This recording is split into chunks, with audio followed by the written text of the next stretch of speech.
And we are back. We are back, Bumble Bitches. Just a live stream today. Yeah. Maybe some love stories, just some polite, happy conversation.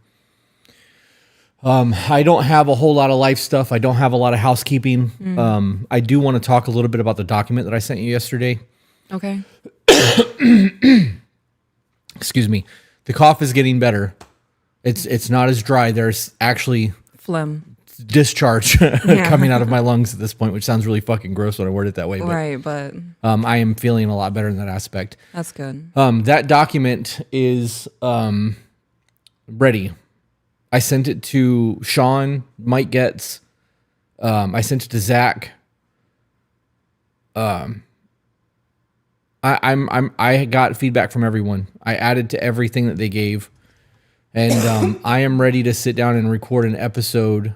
Obviously, I sent it to you as well. I'm ready to sit down and record a conversation of me speaking to 18-year-old me. Mm-hmm. And I think that it's hashed out enough that we could have a probably 2-hour episode, maybe even longer if you were to like sit down and make a similar document for yourself and we were to actually sit down and have that conversation. Right. But I am excited to do that, and I think I want to do that this week. And I may skip the line with the release of it. Okay. I need time to sit down and figure out my points in it. Because I still also have to complete my reading for the women's call on Saturday. Okay. And I also want to finalize my spells for D&D. Oh, yeah. I have a few of them picked out, but I have there's some that I really need to narrow down. Yeah. Like, which one do I think will benefit the most? So I can help you with that. Hell yeah. Yeah. I'm excited for Dungeons and Dragons, too. That's actually part of that document. I'm going to lead into a little bit of it just to give a small, like... A little taste of what I've got going. Have you seen spoonful? Have you seen the TikTok of the guy in Germany that throws out the red rug? And he waits for people to walk on it right, or avoid and it. Or avoid it. The first time I've ever saw that today, the first 3 people stepped away from it, and then a 10 or 11-year-old kid got on there and just fucking red carpeted the shit out of it. Right, and then it just was people doing the red carpet thing. Mm-hmm.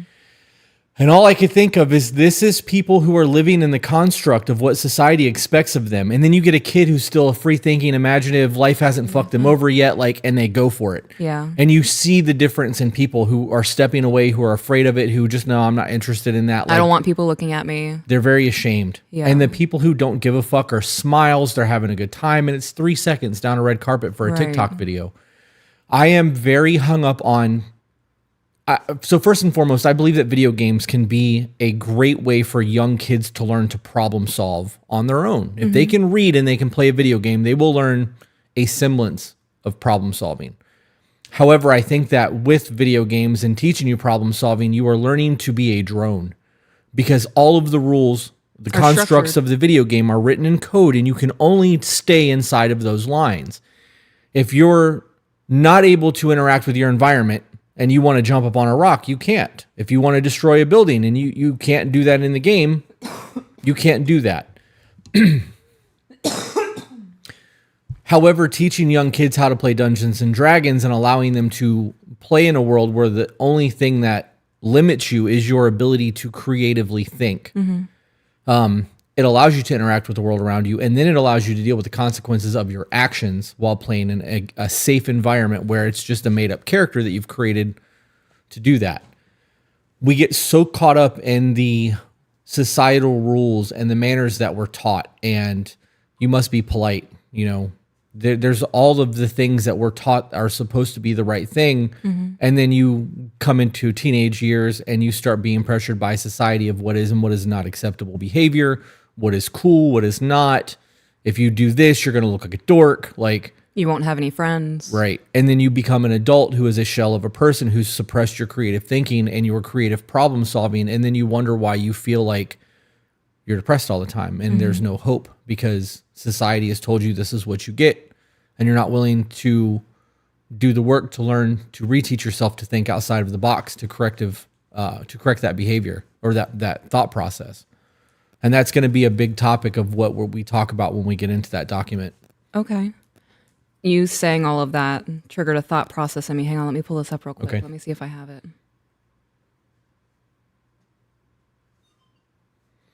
While you're pulling that up, Amber Payne said, I'd mother my 18-year-old self the way she needed it.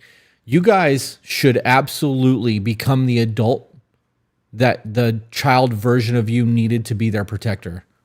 Yeah. I think that that's a great way to ensure that your kids don't relive the trauma that you did. Mm-hmm. And that could look like a multitude of things. What you got? So I didn't save it, but it was something along the lines of growth looks like you getting back to childhood wonder. I can see that. I can see that because you have to unlearn all the bullshit that's taught. Right. Also, the things that make me happy seem childish. I'm going to go play in the dirt. Right. And I'm going to go lay in the grass and watch the clouds. And I'm going to go step in rain puddles when it's raining.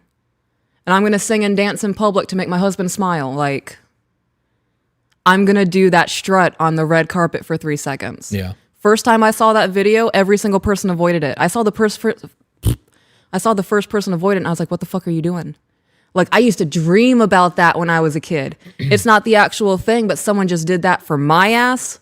Let's go. Run it. I 100% believe that you would take that stroll and strut your shit down that carpet. And then I would go back. Yeah. I would do a look at the end, and then I would strut back. I'm going to do 2 walks on that. This is a catwalk now. Yes. I would play it up. It's a lot. It's a lot. The biggest problem that new Dungeon and Dragons players have when they sit at the table is the fear of looking foolish. Yeah. I don't know what to do. I don't know what that spell does. I don't understand it. Mm-hmm. You guys are doing all this cool shit. I don't know what I can do because they've played video games or they've played board games and everything is constructed to confine you within a set of this is how you win the game. Well, Dungeons and Dragons isn't a winnable game. Your character can die. And indefinitely. You get to more, and this is something to think about too. If your character dies and you put 8 pages of backstory together, you have now created this alter ego that you get to role play at a table. You've played for 40 hours as. At least 40 hours. I had a game last 19 months, and those sessions were 6 to 8 hours a time every Sunday afternoon. And when I lost that character to the deck of many things, it took my character to an astral plane and locked it away. Like I couldn't get him back. I was fucking devastated because I was at level 17. Like from level 1 to 17, I was attached to that character.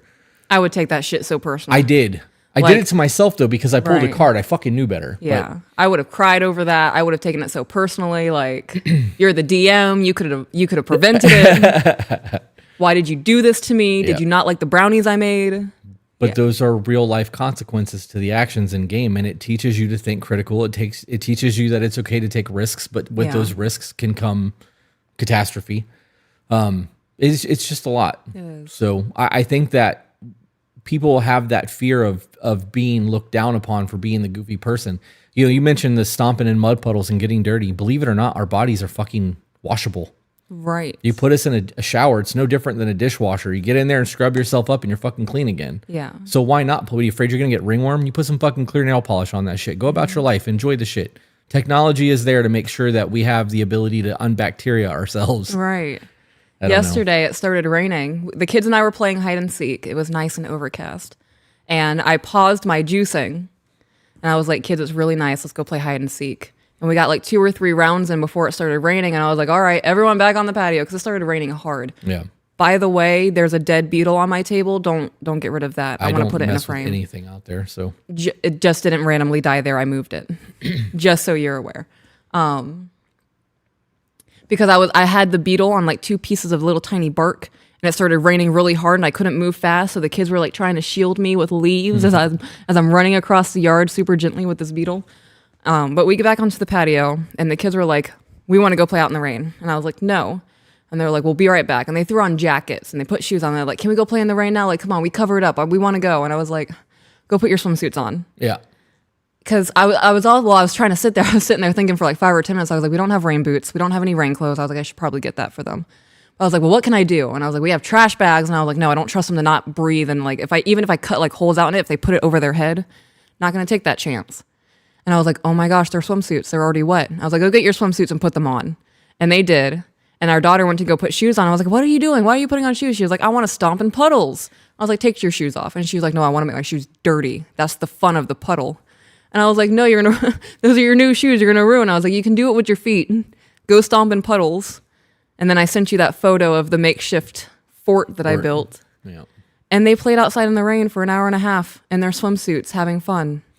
So you realize what you did for those kids in that moment with the beetle, right? Like you found something that you showed interested in, and you did the thing, and they got to see mommy doing something that she wanted to do. Yeah. And they creatively found ways to keep you safe. Yeah. While you were doing it with leaves and trying to shelter you. Like there was a whole lot of creative problem solving in the moment while you guys were doing that. That's fucking huge. Yeah. I'm really big right now on not stifling the imagination of our children. I want to make sure that when they grow up, they still believe in fairy tales. Like, but I also want them to understand that they can make the magic. They don't have to just believe it. Right.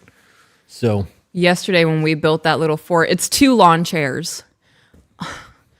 They were begging me, like, come play in the rain with us. Come play in the rain with us. And I was like, no, like, I don't want to get wet. I'm already in my comfy clothes. Like, we went swimming today. I had on my Cosmopolitan shirt and your sweatpants. And I was all nice and warm and cozy. And we just got back in. They have their swimsuits on. They're out there playing. And I was like, it'd be really cool if they had a shelter out there. And I was like, but how could I make that happen? And I was like, we don't have any boxes. We don't have anything else. Like, we have those 2 lawn chairs. So I angled them. I totally architected this because the chairs have a slant on the arms so they would fall inwards. So I had to position them like rock balancing. So I did that. And I was like, I don't want you guys sitting on wet grass. And I was like, go get some couch cushions. I'm absolutely soaked at this point. Like my autism is through the roof. My clothes are wet. It's sticking to my skin. I feel like I can't breathe. Oh, that's exactly how it felt. And the children were so excited though. And we got the cushions underneath there, and they got some cushions on the side, so they had like little awnings for their lawn chairs to sit underneath. And then they went to go sit down. They were like, it's wet. And I was like, oh, we can't have wet seats. And I was like, what can I put on top of the chairs to prevent, like a roof to keep their seats from getting wet? And I was like, I hope the trash bag's big enough. So I got a trash bag and I cut it up and I put it over the chairs and we put the cushions on top and it kept them dry. And by the time we were done with it, it stopped raining. I'm soaking wet. I have to go get changed. But the kids had fun. And now they have this really dope little shelter. And I even told Carrot today, if the kids want to go outside while it's raining, as long as there's no lightning or torrential downpour, they can go outside in their little hut if they want to. I'd let them play even in the torrential downpour as long as it's not thunder and lightning. Yeah, there's it's just a lot. I've been on a lot. Like I'm doing a lot of soul searching right now because even though I've grown a lot and I've done a lot of like personal growth and development books, and I'm trying to evolve. Right, I'm ready for that next evolution of who I am as a man. Yeah, and I think that next evolution is me reclaiming the childhood that was stolen from me. And if that means doing things with the kids and being a giant child in the moment or going swimming again or whatever it is, I want to enjoy my life on a level that I'm currently not. And I think that that's the answer to do it. Fun. So just fun. How was it swimming yesterday with the kids?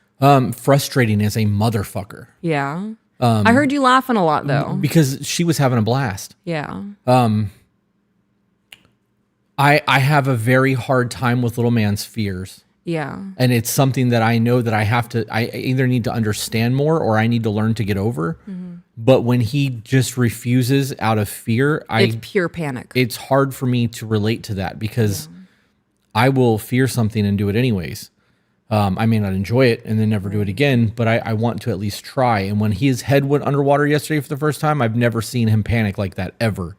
And obviously he's been in the bathtub. He showers. Like I don't understand where that fear came from, but when he came out of the water after I dunked him, there was, you ever watch somebody's eyes track like they were trying to figure out where they're at? Yeah, like trying to situationally place themselves? It was pure panic. Yeah. His eyes were as big as I've ever seen them and he couldn't focus on anything. And when he finally realized where the wall was, he started trying to panic to the wall. He was this far from it. Like he literally just had to go like that.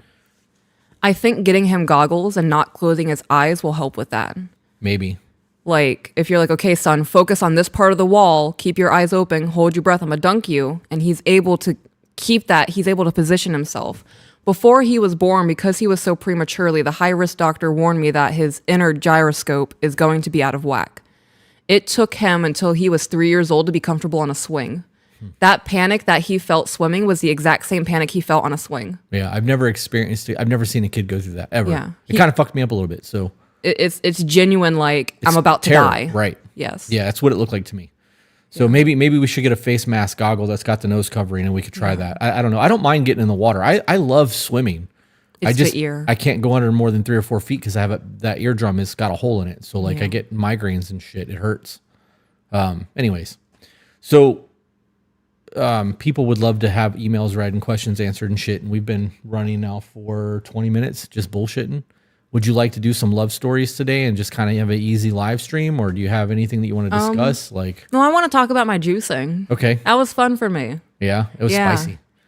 You seen that video where the girl took the bite and she's like, "Why is it so spicy? Why is it spicy?" That's how I felt after I drank that juice last night. I had a moment of, whoo, fuck. I drank one this morning. I'm not gonna lie. So I shook it up, and I was like, ooh. I was like, he's like, it's hot. He said it was spicy. I got to gear myself up for it. And I took the shot, and I was like, he was kind of wimpy. Yeah, that flavor of turmeric and cayenne pepper together on the tongue and the juice. There was no cayenne in that. Well, whatever it was spicy. It was black pepper. Well, it was a lot. I was not prepared because I'm used to the. Yeah. So you should have drank it first, and then you could have had the same reaction I did, and I would have been prepared for the spiciness of it because I would have told you. Okay. But the juices that we buy from the store don't have any heat to them, even though it has cayenne. It's very mild. I think it's because it's sitting on the shelf for so long. Maybe. I watched a video the other day because I really wanted to get the best juicing recipes. And one woman I found that I'm now following on TikTok, don't ask me for her name. I don't remember names, guys. Her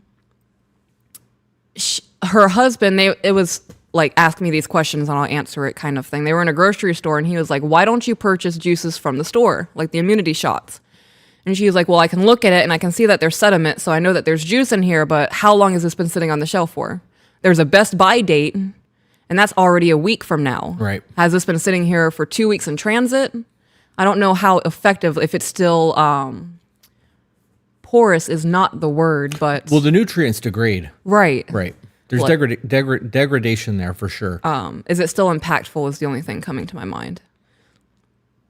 So I think that... Because it was definitely spicy. I drank it and I was like... I get it. I think it was because I made it yesterday. Right. Definitely. I meant to bring my beet one. I made one with beets, carrots, and apples. Beets are really good for nitric oxide movement in your blood.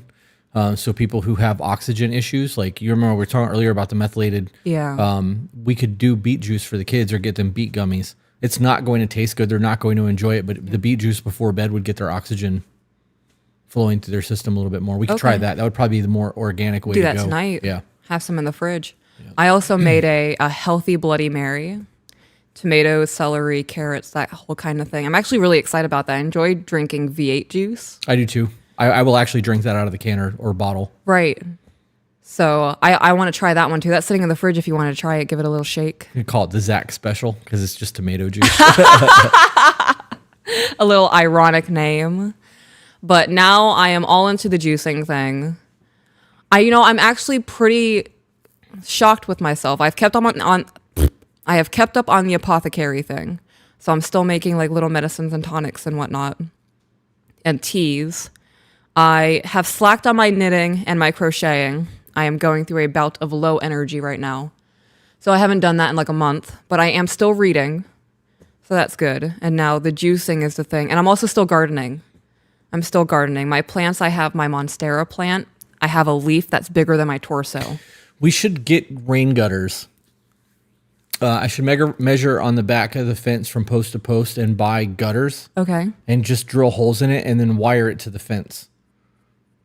Cap it, and we can put dirt in there, and you can have hanging gardens off the fence on the backyard so that if you wanted to do vegetables or herbs or whatever, I mean, it would only be that deep.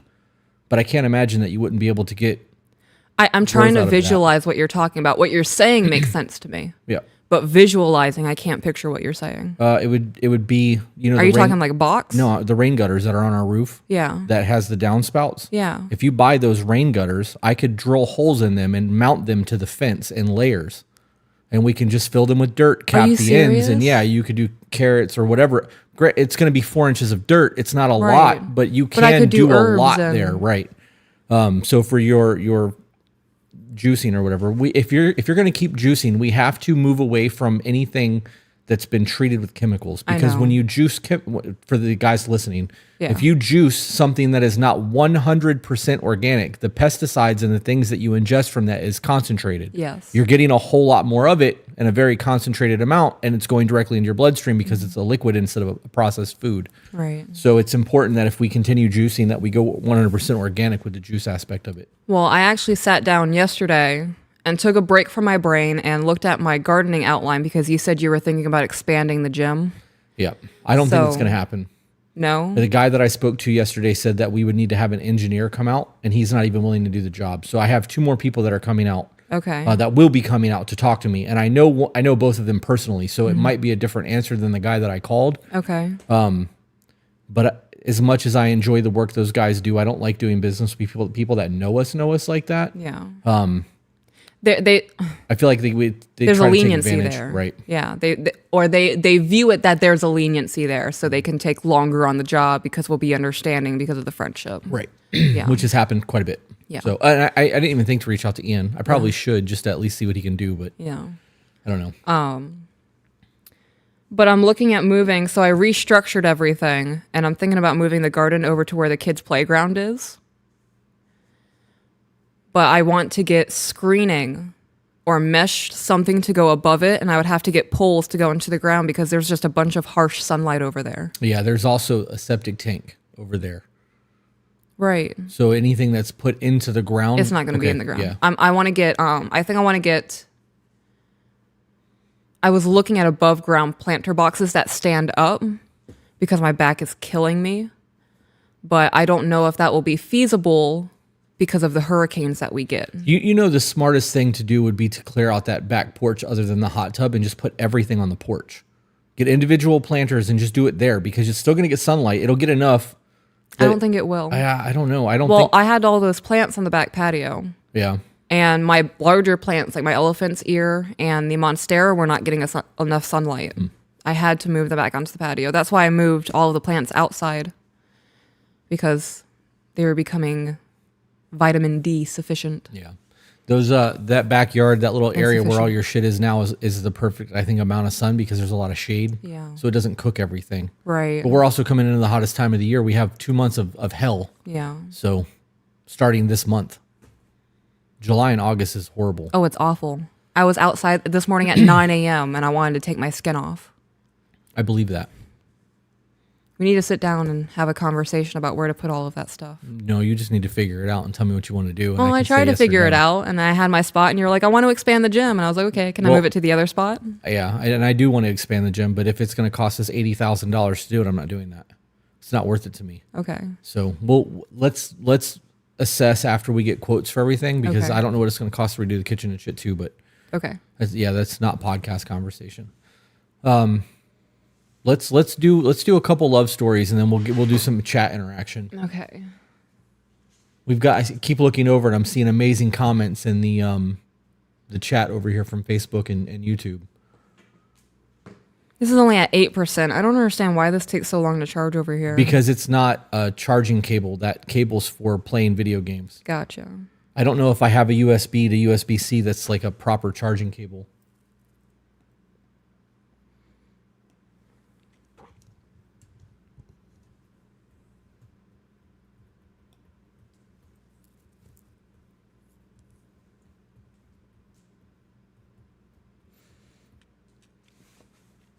All right.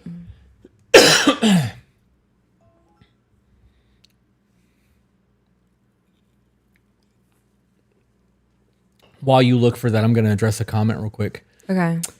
Kelly O on YouTube said July and August in El Paso sucks balls. And I don't want any of that. It's dry heat. Hot is hot and this sucks.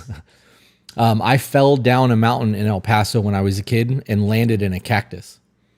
Like lots of them. And it went through my clothes and into my skin. And I remember being little. I'm probably our son's age. Having them being pulled out of my skin repeatedly while laying on a bed in my grandfather's house. And I bet they were mad at you.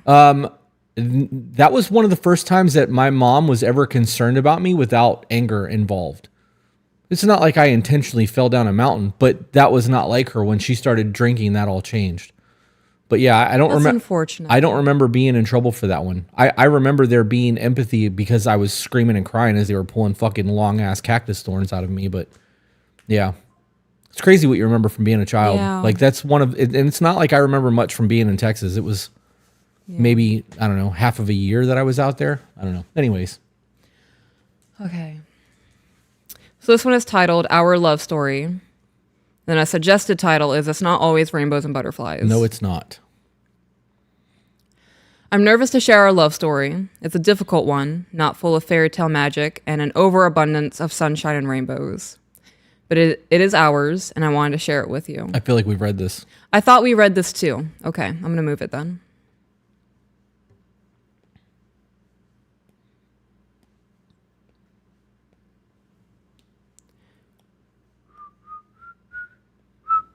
While she's doing that, guys, I really appreciate you guys being here, both on YouTube, Facebook, and Twitch.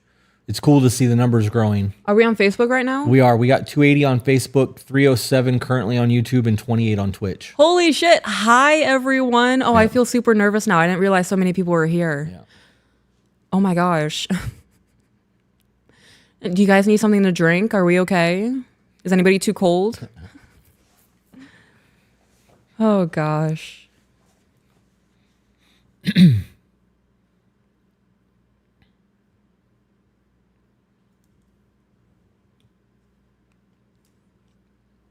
Snacks would be nice. Snacks would be nice. Okay, sorry, I thought about snacks and I meant to ask you this before, but I've forgotten 3 times now and that just triggered it again. Should I cook for D&D this Friday? You can cook for us for D&D this Friday.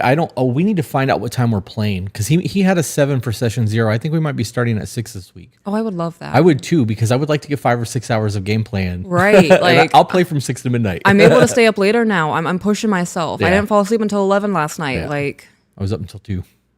Oh my goodness! I can't believe you fell asleep during that movie. I tried so hard to stay awake. It was so good. We have 48 hours to finish it because I only rented it. I didn't buy it. Okay. Finish it tonight. I'll watch it again. Yeah. Remember the Titans is one of my favorite movies. It's so good. Beautiful story. And it's based off true story. So the last thing I truly remember is them coming off of the bus and the parents are being like, what, were they brainwashed? oh my God, you fell asleep that early? Not that early. That's just the last thing that I truly remember. If we skip ahead and we start looking at bits and pieces, I'm sure more will come back to me. 1/3 of the movie in. It's long. Yeah. No yeah. way. The movie didn't end last night until like 12:45. So that's crazy.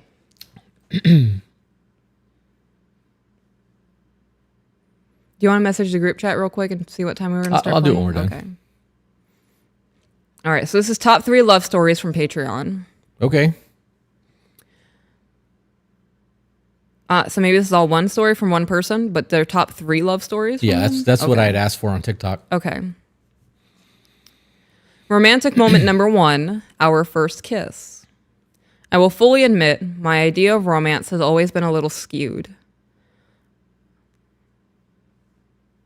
It said our first kiss, and I thought about our first kiss and like the wind being knocked out of me, and it just kind of happened again. Now I have to recenter myself.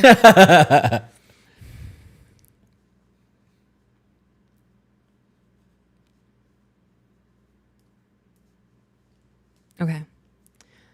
I've been in my masculine and in fight or flight for so long, it's been a dream to discover my feminine thanks to you, Peaches. When Dee and I first started talking, courting if you will, I was just kind of a fixture at his dad's mechanic shop. I floated around looking for a father figure because mine had passed away 4 years prior, and apparently I thought that Bob was a decent one.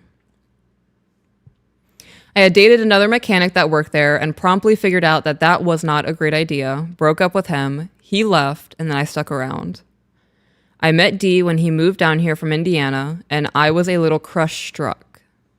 I followed Dee around a little bit like a lost puppy, and all of my spare time was spent at the shop. I follow you around like a lost puppy. I was gonna wait until after this was done to bring this up, but since you just said that, those the Instagram stories that you're posting to your Instagram, Yeah. on my way to ask my gamer husband about this puzzle and like because I can't figure it out. The walk right or the cat one. I don't remember what it said. Oh, the fluffy fat cat. Yeah. Going to do anything my husband asks of me because he validates me, reassures me, and loves me the way I need it, or something like that. Tells me I'm pretty. Yeah. There's a affirmation and a bragging. I don't know how to put that into words.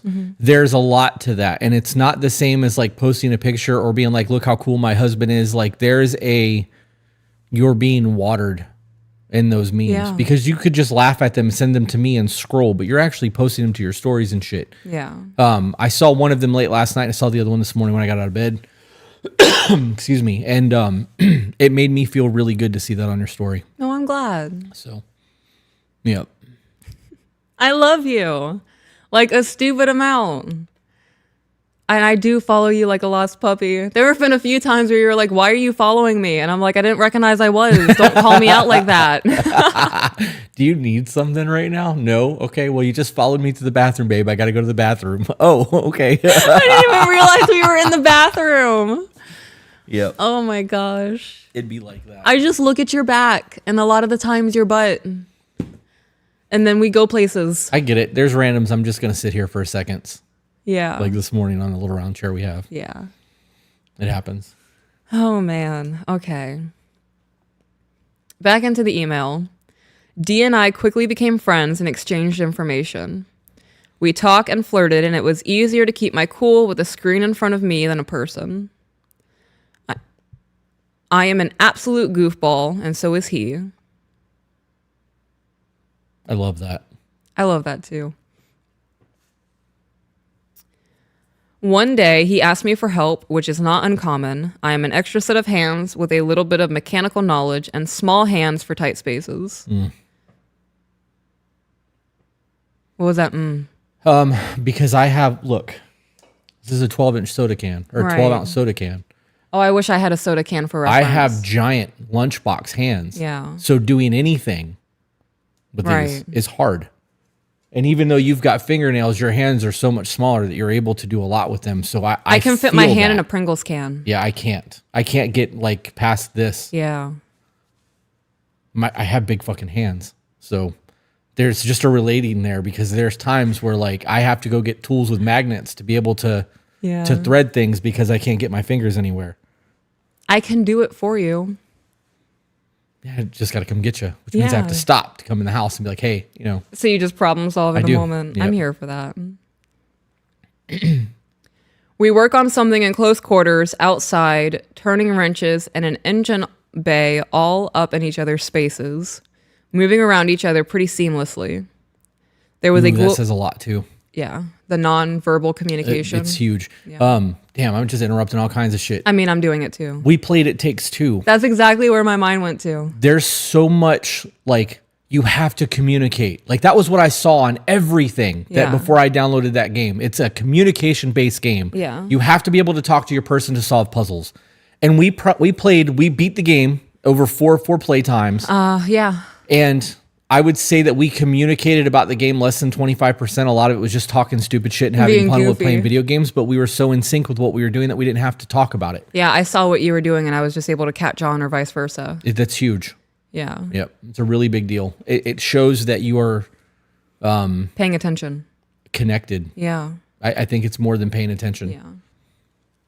You have to, so you can pay attention to something and pick up the pieces and understand what's happening. But if you understand the person, it's on a deeper level. Like the back and forth is different. The intent is different because it's like finishing each other's sentences. You can do that with almost anyone if you understand the conversation that's happening. But if you know the person, we were just thinking the same thing over It Takes Two. Yeah. It's that kind of shit. Okay. So. Makes sense. Moving on. Yep.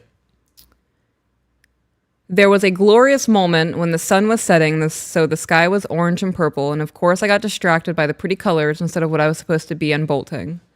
When I turned back to what I was supposed to be doing, Dee was just watching me. Hang on. A lot of people are asking what the game was on Facebook. The game is called It Takes Two.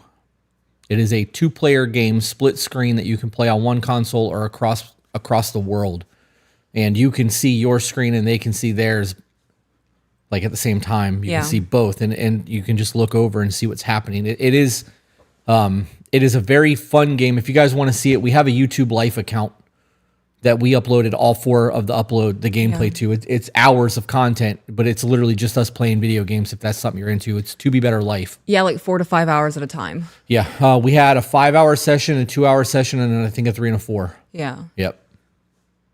It was fun. I enjoyed it. was I fun. it was a nice break from Call of Duty for sure. Yeah. And now we've downloaded. We have another one that we have to play, but Like We Were Here, or we like were that. always here, or we were here forever, I think is the Something game. like that. Yeah, it's downloaded. It's on the computers, ready to go whenever we have time to play. Sorry, I needed to. I would have No, you're obsessed over that. Yeah. I'm interrupting again because she was watching the sunset and he was watching her watch the sunset. That gets me emotional. Why? Because a lot goes to, I'm going to start fucking crying because you do that to me. And that makes me feel pretty. But it's also,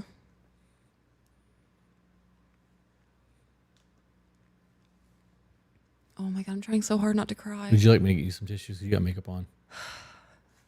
Yes, please. My makeup also took a very long time this morning. I kept messing up my right eye. And I got a little frustrated with the children because I don't know what it was this morning, but they were so high energy. And they were popping in. They were like, look at this. And I'm looking. And now I'm looking back at my makeup. And they were like, look at this. And I'm like, I'm looking. Now let me get back to my makeup. And then finally, our daughter scared the bejeebus out of me. And I drew a line across my nose. And I was like, get out of the makeup room. Yeah. Oh, my goodness. We need to get a dumpster so that we can go through and spring clean our house when the kids go back to school. Oh, God, I would love to do that. Gosh, oh, my goodness, I would love to do that. Okay. So, she's admiring the sunset. He is admiring her, admiring the sunset. That plays into like the feminine role and the masculine role. She's doing her thing, and because she's enjoying her life, men just want to see a woman be happy. Yep. That's the thing. It is also, I don't know, it's so romantic. Like that's the picturesque, we're about to kiss. I as a landscape photographer, that just is second nature to me. I don't have to think about landscape photography. I got to think about the editing process, but like to actually take the pictures, it's just a matter of finding what I believe God created and capturing it in the moment. So it's very easy to take in the beauty of what's around me, and like when we are on a mountainside somewhere and I'm looking down and seeing how fucking small I am in the universe, it puts things into perspective, and there's a love to that for me. So having that moment where I'm like, damn, this was all created, and I'm so insignificant, and I look over and see you sitting there. Do you need a tissue, babe? No. It's, there's a blessing in that. I do. I need Because it. I am insignificant, and I have you. You know what I mean? And like now we get to enjoy this thing together, and like there's a spiritual aspect to that, and it's not a religious thing. It's not a relationship thing. It's just spiritual, but there's a beauty in that. It's also crazy with how big the universe is. We found each other. Yep. There's a lot to that. I am going to have to take an estrogen blocker when I get home. Oh my God.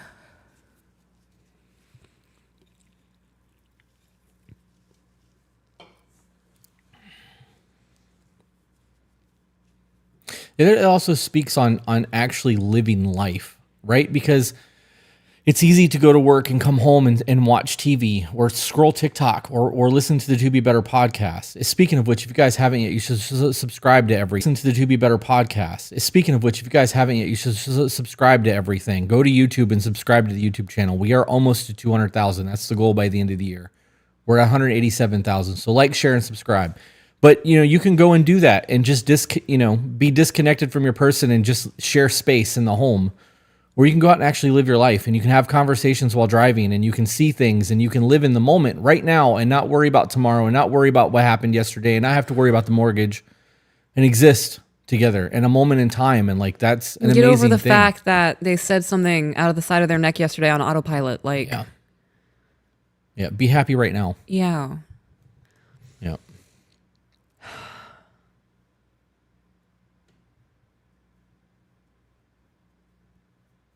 A Coke label? There's a Coke label on me? How the fuck did I not see that? Your furry jacket has some stickers on it. It's not a Coke label. It's from Checkers. There's still a sticker on the bottom of it. Oh, how funny is my that? goodness. I saw Spicy Disaster say the Coke label on Peach's sleeve is the new dryer sheet. And I was like, the dryer sheet? Oh, and then I thought about your hoodie. That's what they're talking about. Yeah. Hashtag Team Dryer Sheet for those of you who are here for Oh that. my goodness. Yep. That's funny. That is hilarious. Also, I had a moment like that on the back of the bike. Those heart-shaped sunglasses, that purple filter that they have on them, the sunset looked immaculate. Yeah. Like, I know that's not what the sunset looked like, but with those glasses on, the purples and the pinks were so vibrant, the sky really looked pastel painted. Right. But that was your perception Right. of the world in that moment. And like on the back of the bike with my hair in the wind and my man in front of me, something about like my thighs on the back of your butt does it for me. I feel all of your muscle and your power, and you're in control of the bike. Like, my man's got me in this moment. Like, ultimate trust. I am in zero control here. Oh God, it does it for me. And you really like being a backpack, huh? I do. I really do. I'm excited to get my own bike, but I don't want to be restrained to my own bike. I very much enjoy riding with you. Yeah. And viewing that sunset. Oh God, I looked at the sunset on one side of the bike, and then I looked at you, and it was your bald head and your tattoos, and then it was your traps, and then your shoulders, and then your biceps, and then your fucking lats. Like, I took it all in. All of it. And I turned my head again, and then there was the moon. And there were purple rays coming across, and the moon was in between the purple rays and the blue. And there were some clouds scattered, and it was just fucking picturesque. I'm cussing a lot. I'm so sorry. I'm really excited right now, guys. I'm really trying to work on that. I'm never going to forget that night. Yeah, it's good. Was that the night that the girl fell on her motorcycle? Yeah, it was. Sorry, I'm not laughing at her. That embarrassment must have been real, because she recognized us and had a whole moment, and then dropped her motorcycle. It was a Honda Grom. Right. It is like, a fucking 100-pound motorcycle, and just like, yeah, she admitted she was learning to ride, and yeah. I felt so bad for her. I was purposely trying not to watch. I was too. Because I had to run over there and pick the bike up, though. You did. You definitely helped, and I shouted for her man. Yeah. Like using my mom voice. You did mom him. And he stopped. He stopped. It's funny. And like got his attention. He came back. We let them have their moment of getting back up, and then we said our farewells again. Yeah.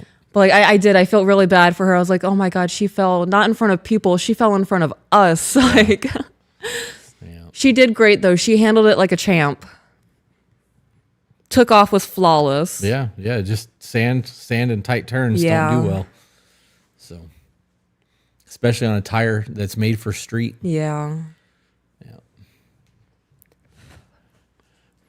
I'm watching a lot of videos of women who own motorcycles who have like the cameras just to document interactions on the street. The amount of men that flirt with women on motorcycles is astonishing to me. Yeah. I want to have a camera on my bike just for my own protection. Well, we have all that stuff. Just in case. Like I'm watching videos and like I'm trying to pay attention to things on the road. I'm like, okay, if I'm on the bike, I need to be on this side. If I'm turning, I need to be over here. If I'm stopped at a red light, try to go here.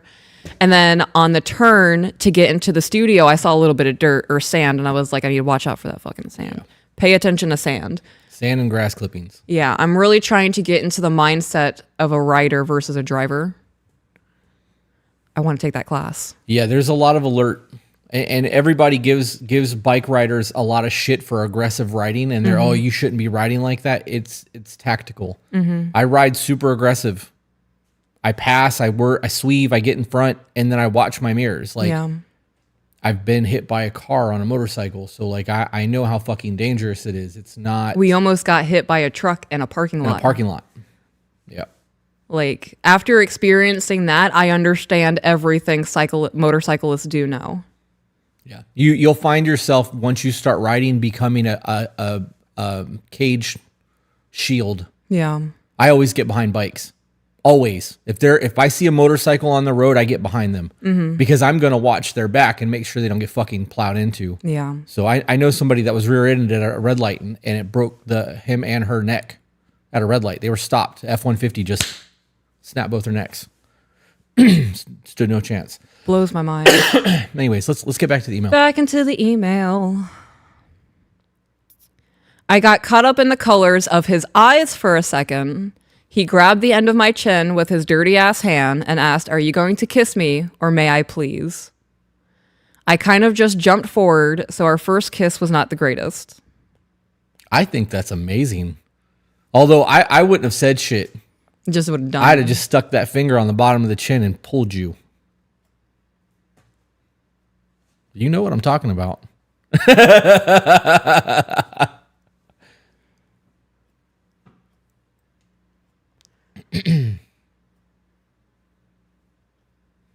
I just want to take a moment to thank everybody for being here and accepting this award and being this man's wife.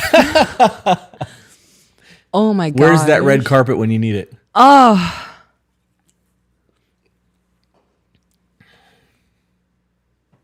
Okay. You did. That is exactly what you did for our first kiss. I will never forget it. Last thing I expected from you that day was a kiss. And it happened and you just walked away. Well, you were like, I couldn't stop thinking about it. And then you walked away. Didn't even look back at me. And I just stood there waiting for the world to slow the fuck down. Oh my gosh, I have to ask, what were you thinking in that moment? It's a power move. Oh, you knew what the fuck you were doing. Damn, it worked. I follow your ass like a puppy dog, so clearly it worked. Oh gosh. Okay, now back into the email. I need to stop.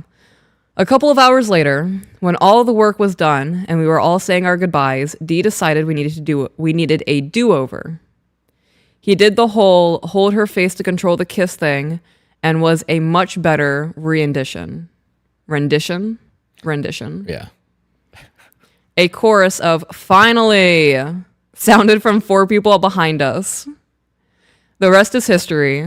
I had never been treated like that, and my heart did literal pitter-patters of happiness. If there was a wall nearby, I would have slid down it. Mm-hmm. The infamous wall slide. Mm-hmm. Correct.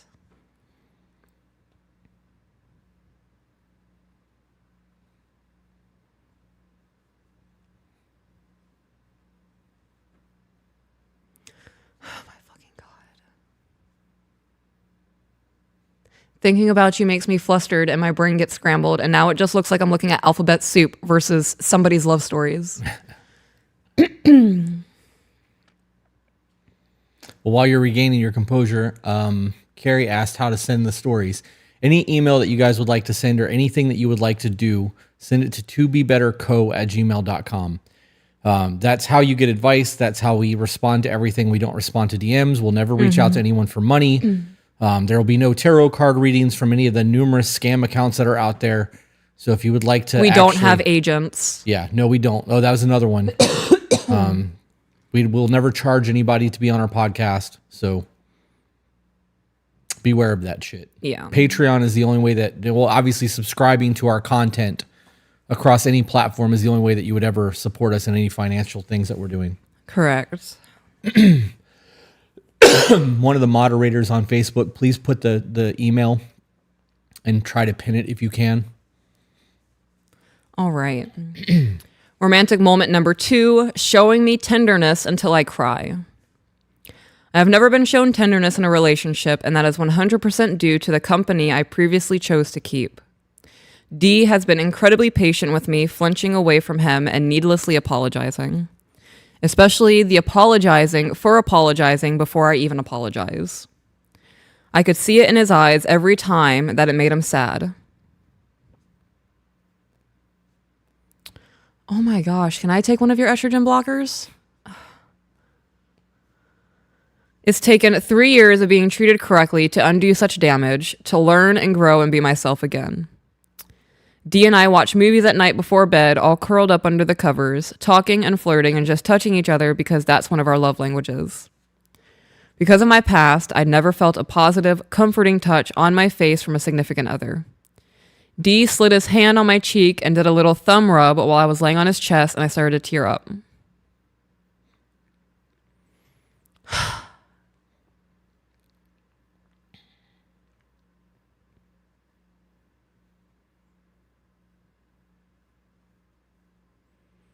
I'm trying to think of things that don't make me cry. I'm like, water on my socks. The children not listening. My husband clicking the soda can top. That's how I felt with the clicker that you had. Oh my gosh. Oh. Okay, here we go.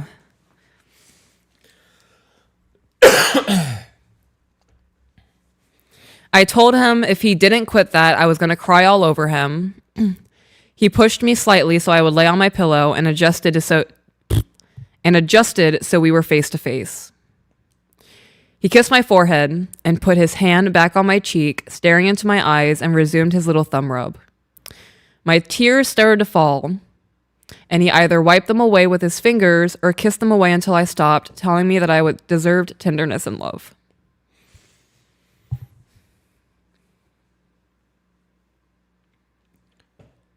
I couldn't imagine what it would be like if you and I were together and you flinched every time I tried to touch you.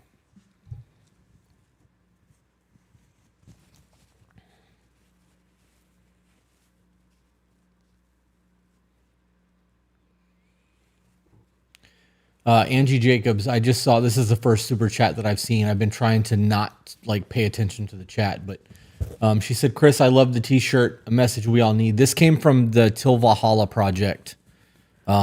Not somebody that I've been able to lock down any type of code or sponsorship with, but I wear the shit out of their clothes. I like what they do, so I support them full chest. If you like the message on the shirt, I highly recommend that you check out the side project that I've got called The Voice of the Broken. There's a YouTube channel for it. Some of it has ended up on Spotify. I think the first 4 episodes I put up. I may put up the other 6. Just so that people know that it's not To Be Better content, although it's under the umbrella. I don't want that content to get our channel in trouble. Because almost everything that I've posted over there, once I was able to monetize, the channel's been demonetized because of the content. It's very heavy. It's a lot of trauma, a lot of triggers. So just be aware of that. Yeah, a lot of heavy topics.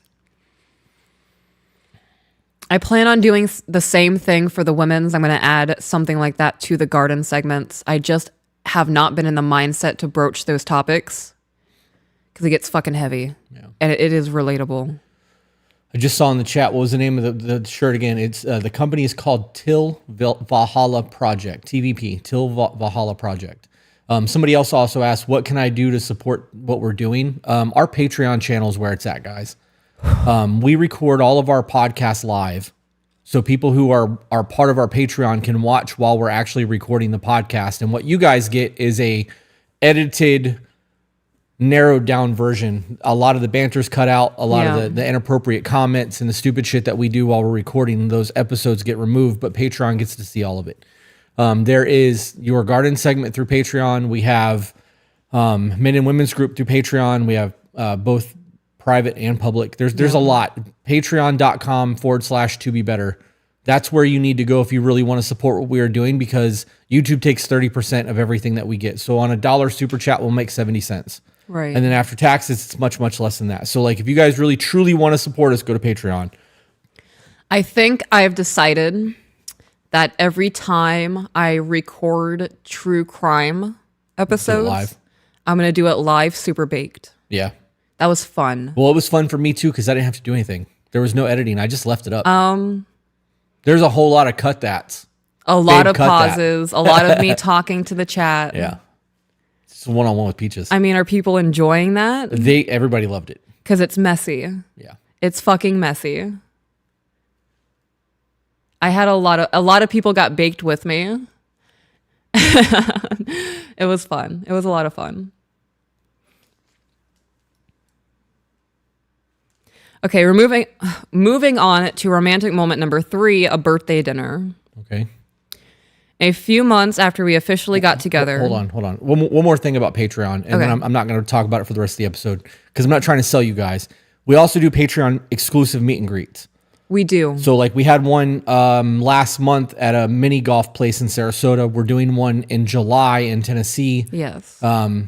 Anytime we do a meet and greet, Patreon always hears about it first, especially if it's a limited edition or a limited availability, so that they have the ability to do that. So that's it. That's all I wanted to. And that's through the Discord. I think that's what I'm going to do tomorrow for the garden episode. Another true crime thing. Baking with Peaches, we all got kite and spill our guts. All right, let's finish this up. Okay. Jenny said next time she would like warning. Well, you just got one, Jenny. She'll be doing it tomorrow. So I'm going to be doing it tomorrow. Probably around 3 p.m. We're going to have the children tomorrow evening. Tomorrow's Thursday. I might do it Friday. Tomorrow's 4th of July. Oh, tomorrow's the 4th of July. Yeah, we probably will not work tomorrow. Okay. Unless you want to come in and during the daytime, we can do that. Get Carrie to come over and hang out again. We really need to sit down. Anyways. Okay, well, the children are going to be at Dad's tomorrow. They're going to be dropped off at 6. Okay. So we can at least get some work yeah, done right. tomorrow. Okay. Okay, so this is everybody's heads up. I'm going to post this in the Discord later. It will also be posted to Patreon. The garden segment is going to be posted Friday, not Thursday this week. It's not going to be posted tomorrow. It's going to be posted Friday. Jenna, this is your heads up. I'm going to be doing the live stream Friday, probably Friday evening. If we're going to be getting tipsy, well, I'm going to be getting baked, like maybe 5 p.m. Eastern Standard Time. True Crime with Peaches. We have D&D Friday. Oh, we do have D&D Friday. Just announce it to the Discord later, babe. Let's. You're right. We have to look at schedules. We have so much going on. Yeah. Coaching's coming too. I talked to Carol last night and got to see a preview of the website. Oh, really? So she's got the calendar shit figured out now. Mm-hmm. We just set up all the payment for coaching, so that's available. Beautiful. It's not live yet, but it's set up. But it's there. So I think the website will be done next weekend. Beautiful. Anyways. Okay, back into the email. Romantic moment number 3, a birthday dinner. A few months after we officially got together, and it's a reoccurring tradition now, my birthday fell on a weekday. Neither of us had the day off, and Dee didn't live with me yet. Woohoo, because I'm really good at rushing things. Oh, I love that you're able to acknowledge that. So Dee asked me, what do you want to do for your birthday? My answer, as always, was to shrug mentally and tell him I don't know. As per my routine, I stopped by the shop at the end of my day to get hugs and kisses, and thought it was strange because nobody was there besides Dee. Apparently, he had shooed everyone home so he could be off at the same time that I was. He told me to get in his truck, drove me to a nearby pier. We live in a town on a big river, and he pulled out Mexican food. Not only did he get my order right, but he laid down his Carhartt hoodie under me to sit on the pier since I was wearing a dress, business casual attire. We watched the sunset and had a little picnic from a birthday dinner. I got a lovely dinner date, smooches, and he escorted me back to my house so he knew I made it safely. A Carhartt hoodie is like 4 times the value of a blanket. It is. It is, yeah.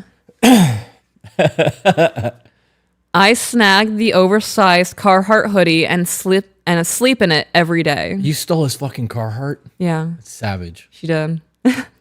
He lives with me now and has only gotten to wear that hoodie twice. That's hilarious.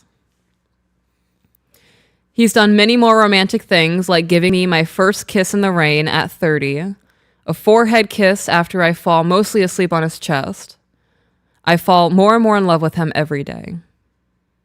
Love you guys and everything that you do. Oh, that's from Thin Mint. Oh shit. Okay. So I gotta be honest, I don't know how active she is with us anymore. But my challenge to D is the next time your song is playing and you guys are in a fast food restaurant, make her dance with you in the restaurant. I love that. Yeah. I would slow dance with you inside of McDonald's. I give 0 fucks. I'll slow dance with you anywhere you want, babe. Let's go. I don't care. Do it at Garden. Fucking throw the music on the phone. I don't give a fuck. I have no shame. I am for the first time ever in my life completely oblivious to the people's looks. Yeah. Yeah, I'm aware, like when we're walking and like we're having conversations because I'm threat assessing. Yeah. But when we are doing together date things and my focus is on you and not technology and we're in a safe place, I'm not paying attention to people. I'm just not. It's probably not something that I should admit on the podcast because there is a level of safety in that. But like we go to the same places. So anyways. Somebody asked if we were going to be streaming the D&D game. We are not. I would like to. I would really like to, but we're not. There's a possibility of a D&D game through our Discord eventually where I'm going to DM, but that's not. The world's built. The time is not there. Yeah. So. Oh, man. I need to take this jacket off. I cried and now I'm sweaty. Eyes and armpits, both watered, huh? Yes. We are also going to be redoing the studio. We set the cameras up to get an idea of what we wanted, and though this works, we are going to be changing a whole lot happening here. We are going to be putting chairs side by side like our original studio was, and like where we had the bookcase between us and the table and shit. Like we're going to be re-implementing that look, but we're waiting on slot panels, which will be here this weekend. Oh, she's here. She said, "Thank you for reading my email. Thank you. Hell yeah. Thank you for making us cry." That was a lot. Jerk. Fuck you for that. Oh my goodness. Let's do one more and then let's do some chat stuff because we're only an hour in. Do one more? One more. Okay. I think when we're done here, I'm going to go home, pick up the children, and go get stuff to make more juice. Yeah. Trip asked how to join the Discord. You have to be in the $15 tier or higher on Patreon, or join the $15 tier on YouTube, which will give you access to the ball pit, which is our main general chat. But if you want the entire Discord, you've got to do the Patreon. And then somebody else, Mary, asked about the Tennessee meet and greet. As of right now, we only have a date set, which will be July 27th. I have not secured a location yet because it's too far away. But it will be somewhere in Eastern Tennessee, either the Chattanooga, Cleveland, Charleston area, somewhere in that vicinity. I don't know. Somewhere over there. Knoxville, maybe. I don't know yet. We'll have to figure that out. We have plenty of time to figure out where we're going, but we're not staying as close as to where we were last time. So we'll have to do a little bit of travel. And I also haven't heard back from the cabin rental yet to find out if my van will fit up that driveway. If not, we're going to have to take a truck. Okay. So Wizards. The only love story left in here is one with sensitive topics, and I don't want to read this one. Okay. I'm going to do a regular email. We can. It's problem solved. I just didn't know if they had other ones in the backlog.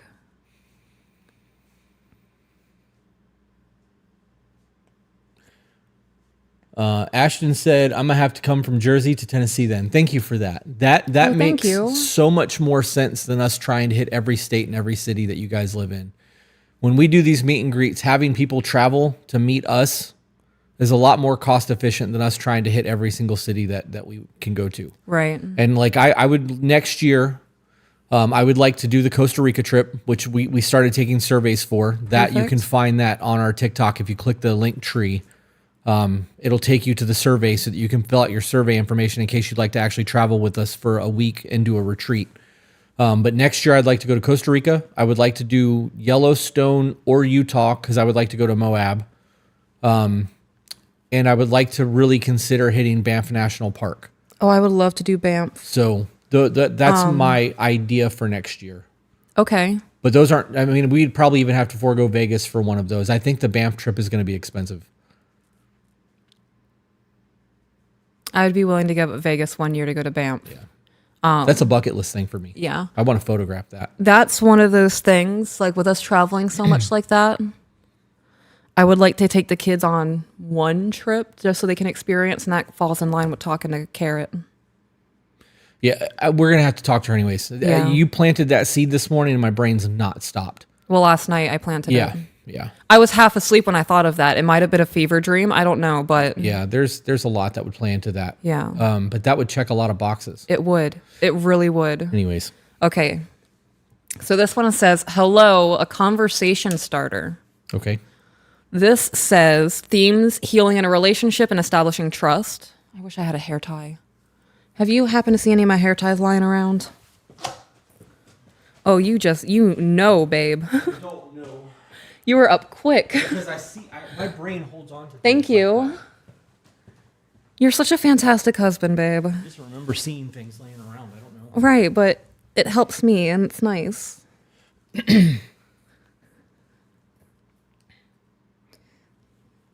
You know what? Can we take a little break before we jump into this? I have to use the restroom. Okay. Sure. I'm going to interact with the chat a little bit while you do that. What do you think about my hair like this? I do a better bun.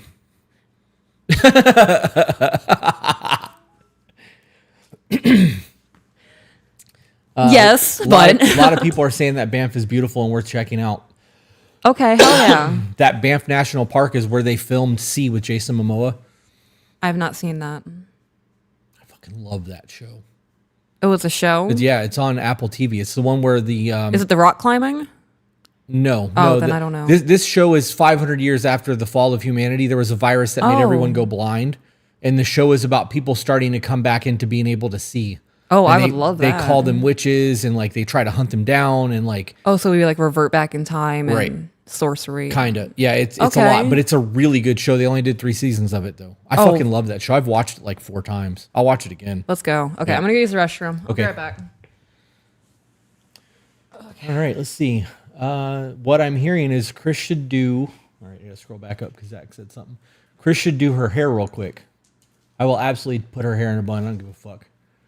Love y'all's podcast. You two have helped me so much. You two have helped me and the old lady so much. Love that. Content helps me a lot. I absolutely love y'all, and the way y'all love each other is amazing. That series is amazing. Apple Fritter agrees that I have to put her hair in a bun. Banff is stunning and is definitely expensive, but so worth it. Yeah. When worlds collide. Perfect messy bun done looking effortlessly. All right, scroll down a little bit. Coming from someone who almost lost her life, I love y'all's marriage and pray that my marriage is like this. You can have a marriage like this. It just takes work. And it makes it's a lot of work, and it's a lot of understanding that your person is a human being. Right? We can try to pretend that we're the center of the universe all day long, but when we understand that the person that we are in love with has their own perception of reality and their own traumas and their own triggers and their own successes and losses, and like they see the world differently than you do, I think that it creates an empathy within you, and it makes you understand that it's not about you anymore.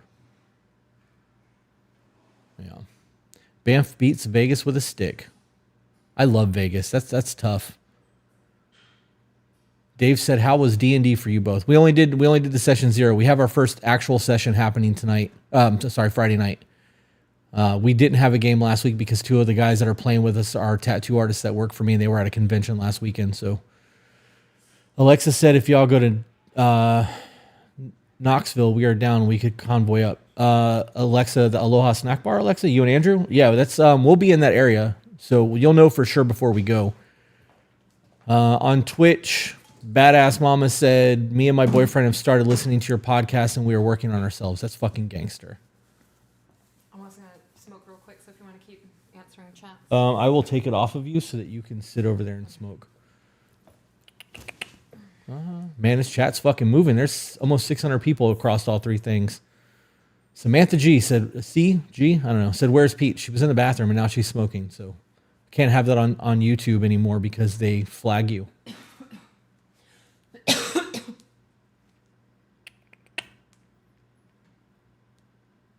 Scotty's on the river in chat. If I ever come to Florida, I would love to meet you in person. We do Florida meet and greets every once in a while. Thanks for sharing your life and experiences with us. It brings different perspectives to my opinions in relationships. I love that. Your videos have inspired me and my fiance to better ourselves in our relationship and upcoming married life. Send us a wedding invitation. I'm new to you guys. I love watching you guys. Well, thank you for the support. Any advice on working through betrayal trauma? If I chose not to leave him, I feel like I am the only one working through it, and I am triggered rarely by certain behaviors. Those behaviors have to change. You can't heal in the environment you were hurt in. So if you're the only one trying to change and you were traumatized or abused, you don't need to be there.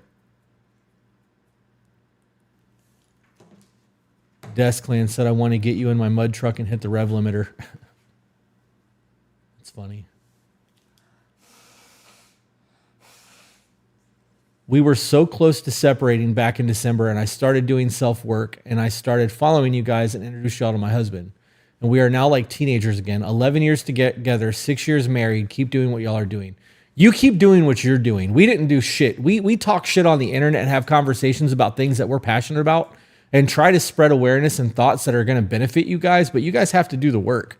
So fucking accept that. That's a huge win. Chaotic Thoughts for $5 super chat said, just want to say hi and thank you for all you guys do. Your podcast helped me so much. Currently reading 4 Agreement. So good. Have a great 4. Thank you for that. Babe, I can't put the camera back on you, but you're there. So I'm going to ask you, if you could only suggest one book to people to read that you believe could change their life if they truly understood it, what would it be? The 4 Agreements. You see, I figured that was going to be your answer. Mine would be The Courage to be Disliked. That's also a really good one. Yeah. I think those 2 books in tandem would do a lot to change somebody's life. I agree. Well, yeah, you throw in choice theory, it adds a whole nother level. Any meets on the West Coast? Nothing's planned yet. As of right now, Utah, I think, is going to be the closest thing to the West Coast. I would like to see Oregon one day. I would really like to see the redwood forests that are over there. But I think that would need to be an overlanding trip, and we'd have to drive the van out there, which is going to take, it's going to be a fucking whole month ordeal. Oh, yeah. And we'd have the kids with us, so I don't know if that would be one of those things that I'd be willing to do meet and greets with the kids around. That's also one of the things I want to do when they're older. Yeah. I really want them to travel with us when they're able to. Are you done smoking? I am, yes. I enjoy the kids at this age. They're fun. It's all about childhood right now, and I'm here for it. But they're also very selfish still. And we are still molding young human beings. And going that far out into the wild, outside of our home and our town, I'm okay with going to Tennessee. They are well-behaved children. They are. Right. But if we're going out into the middle of a redwood forest and they decide to play hide and seek without telling us, and now I can't find them, and we're 8,000 miles away from home, I'm not trying to do that. I also want them to be able to comprehend the gravity of what we're doing. Like, Right. this redwood really tree appreciate is 600 years old. Right. Look at how small you are next to it. Like, yeah. I agree with that. I saw you're getting ready to read something. Well, there's 2 things. One, Moonbeam asked about that book again. I didn't. I have 32 books in my Amazon shopping cart right now, oh my gosh. I have like 40. along with the whatever it was that we added to the cart earlier. Yeah. And then I just bought 3 more audiobooks, but I read a lot. It'll get there. It's just, I don't know when. Also, Amanda Streeter on YouTube said the Celestine prophecy for me. That's a good What one, about the too. Celestine prophecy for you? Because I have been a fan of the Celestine prophecy since I was a teenager. And though that's not a very book, it's less than, I want to say it's right around 300 pages. It's a quick fucking read. yeah, You a can little read tiny it in a book. day. There is so much cool shit in that book. I've also learned to stop lending it out because you never get it back. Yeah. So I keep mine, and just, if people are like, oh, I would like to read that, I just order one and have it sent to them. Yeah. I'm not going to get my book back anyways. I send them the Amazon link. I hope that resources link works. Who wrote the 4 Agreements? Don something. I can't remember his last name. I tend to refer to people by their first names, so I can't remember his last name.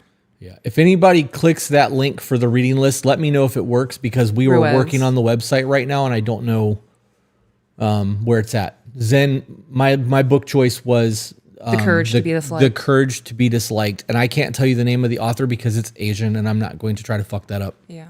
And I would. Yeah. So I am getting ready to start reading that. I'm currently reading 4 books at the same time. But I'm listening to that on audiobook. And I really enjoy that they have 2... the back and forth. Yeah, 2 people for the back and forth. Because Miguel Ruiz is the one who wrote the 4 agreements. Don Miguel Ruiz. Oh, I was right. Don. Can somebody post the Amazon or the recommended reading list on Facebook, please? Let's do the email, please. It takes to all downloads. Yes. Okay. Good. So that worked. Awesome. Okay. Are we getting into it? Yep. All right. I'm reaching out to thank you for everything you have taught me and my fiance recently and to seek some advice. I started watching your TikToks a while ago.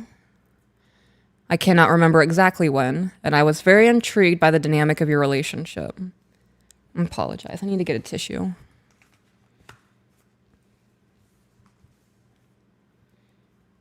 For those of you, apparently the mods over there don't have a link for that. So if you go to tobebetter.co and click on resources or downloads, I don't know what it says on there right now because the website's being worked on. It'll take you to our recommended reading list. Continue? Yes. My own relationship has struggled hard with past trauma and PTSD from previous relationships. To elaborate a little bit more, I experienced narcissistic behavior in both of my previous relationships, as well as physical, emotional, and mental abuse. Do you know the rarity of that, to have 2 narcissists back to back? Isn't it Because one it's in 1 in 200 men. Yeah. 1 in 200 men are diagnosed narcissists who actually have it. Everyone has narcissistic tendencies. Correct. But to state it that way is definitive, and that would be very rare. Right. That would be astronomical odds. Yeah. Especially if you live in a small town. Especially if you live in a small town, yeah. What was the email title? Help. Help. I need Oh, somebody. hello. It's hello. Oh. It's me.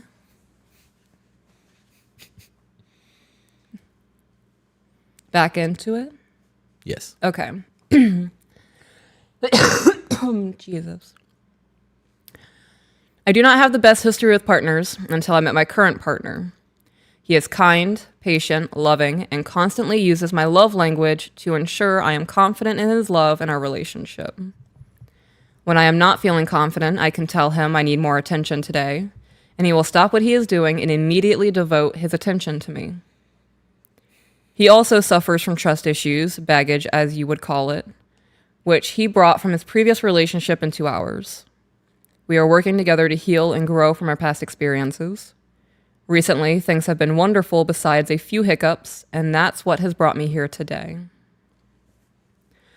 I woke up one night around 11 p.m. and rolled over to see him reading whatever he was reading on my phone. I'm going to check that real quick because it's about the children. Okay. Oh my gosh, it's my face every time. I don't understand how you can get confused. All right, fantastic.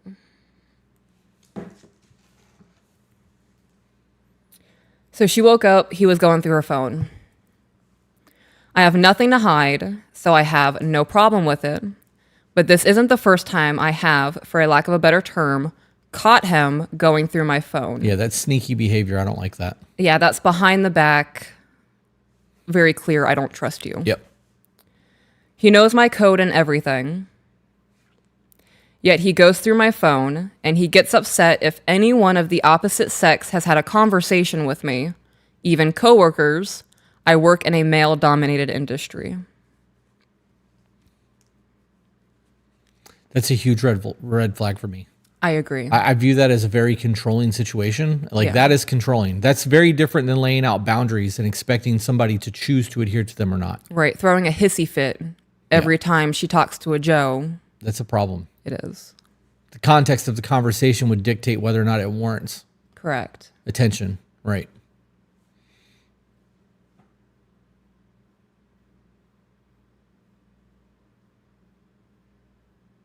I'm guessing somebody had an issue with the nose ghost. Did you have a nose ghost a I minute did. ago? Oh, get the fuck over yourself. You had a problem with a tissue in my face? She'd really had a problem with it if she'd have seen you shoot it across the room that one night. That was fucking hysterical. You want to see me do it again? Let's upset Steve further, guys.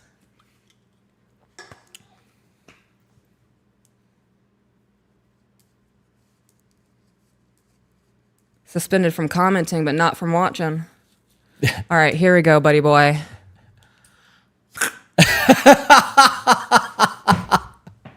So for those of you who don't know, okay,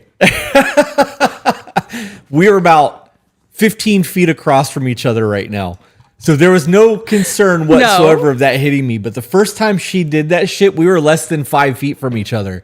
And she started doing it. And I'm like flinching and shit, thinking that I'm going to get snot on her. Oh my fucking God. That was a Patreon live that happened on. It just made my eyes water. That was so funny. I love you. I love our memories. We have so much fun. All right. Back into the email. Upon listening to your podcast, episode 1 to be exact, you both briefly discussed having friends of the opposite gender and communicating with them. Mm-hmm. I guess what advice I'm really seeking is how do I help my significant other feel more secure in our relationship? His previous relationship lasted 10 years off and on. He was financially used, abused, cheated on multiple times, and blamed, being told that he was the reason for the cheating. He does an amazing job loving me to his fullest, and I feel like I struggle to reciprocate because of my previous relationships, the baggage. My efforts before him were shunned, brushed off, or even ignored. I know in my heart he would never treat me that way, but I still struggle. For context, I am currently in therapy and he is as well, which has been wonderful for both of us. Any thoughts before I continue? A lot, actually, but I didn't want to interrupt you. For those of you who need therapy and don't want to actually go physically see somebody, we have a code through BetterHelp.com. If you go to BetterHelp.com, H-E-L-P, help, not health, BetterHelp.com/to-be-better. It'll save you 10%. So for those of you who need therapy, that's a great resource. And we don't make anything off of that. That's just one of those things. That's for you guys. The other thing that I wanted to touch on is that he brought baggage from past shit into the new one. Mm-hmm. And until he learns to let go, there will never be any semblance of true trust here. He's got to get over the fact that the people who did him dirty aren't you. Right. Right? Like we all have foul shit. People are going to do what's best for them. Right? And when you realize that and that you can't control anyone, you can only control you, and you should be striving for the best possible outcomes, you tend to let a lot of shit go. And then you stop taking things as personal, right? Like, it'd be real easy as a business owner every time somebody goes to a new job, be like, fuck them, I can't believe they quit. Well, maybe they got a raise. Right. Or maybe they're having relationship problems and they had to move out. You don't fucking know what's going on in their life. Or maybe they have to become a full-time carer for their parent. Right. People are going to do what's best for them. It doesn't have anything to do with you. So all of the foul shit that woman did to him before he moved on has nothing to do with what he's going through now. He needs to let that shit go. And that's a therapy thing. That's a realizing that you can only control you, and you can try to control your environment to a degree. But if everything is good, why would you try to self-sabotage that? Because that's what's happening.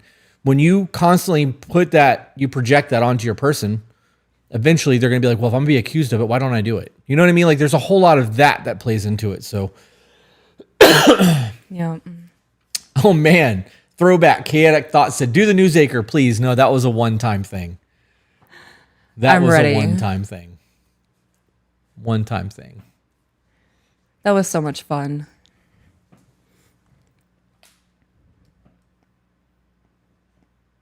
So,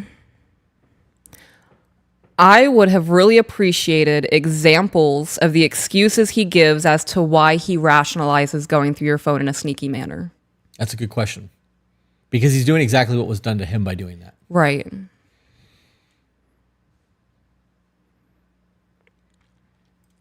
There speaks on a real level of insecurity there too. Right. And